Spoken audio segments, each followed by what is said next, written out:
You hear that? Even the birds are celebrating. It's time to start getting busy on the beach house garden. So here we have some Swiss chard and a variety of lettuce. Most of it's like salad crunch bowl, easy, something easy, just like chip chop for salads and stuff. It'll go fast with the heat. And the Swiss chard, God bless anybody who actually wants to eat that. They love it here, so that is why I brought it for them. You do things you don't want to do for the things you love. No, I'm just kidding. Like, our chickens love it too. Pretty much everybody besides myself loves this plant right here. It is highly nutritious.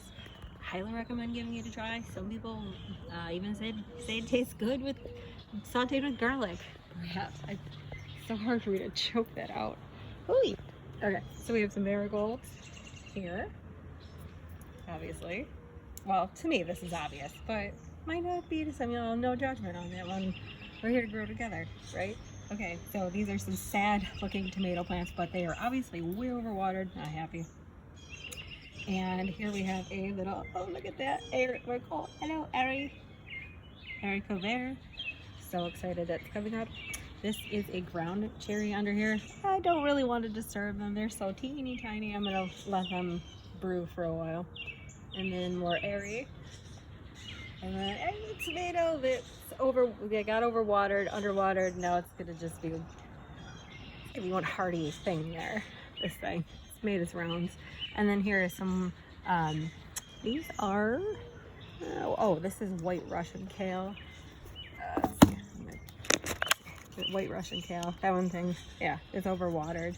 I gotta take the humidity dumps off these. I guess they don't need to trap that much humidity. I think I just left them on last night because I was afraid the blanket would crush them. So they'll go back over, but oh yeah, see if I could just trade some of that soil with that one, because I could use some of it. Anyway, as I'm noticing these things, I'll fix them. And then here we have some more sad tomato plants and some paprika peppers, some eggplants. This is a loofah, which they can eat. I think I'll try it this year. So what loofah is very young, it's very tender and very like neutral flavored. So kind of like a zucchini. So you could treat it like a young zucchini and eat them.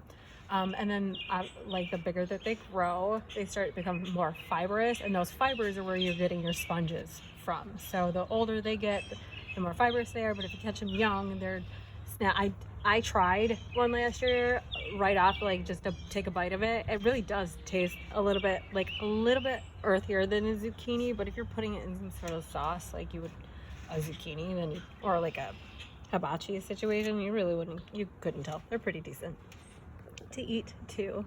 So cool, you can make a sponge and a meal out of it. I love dual purpose things. Okay, so hopefully our paprika peppers, I hope they'll kick in there. And then I did bring some sugar peas that I'm gonna plant, I think tomorrow. I think that's gonna happen tomorrow. There you go.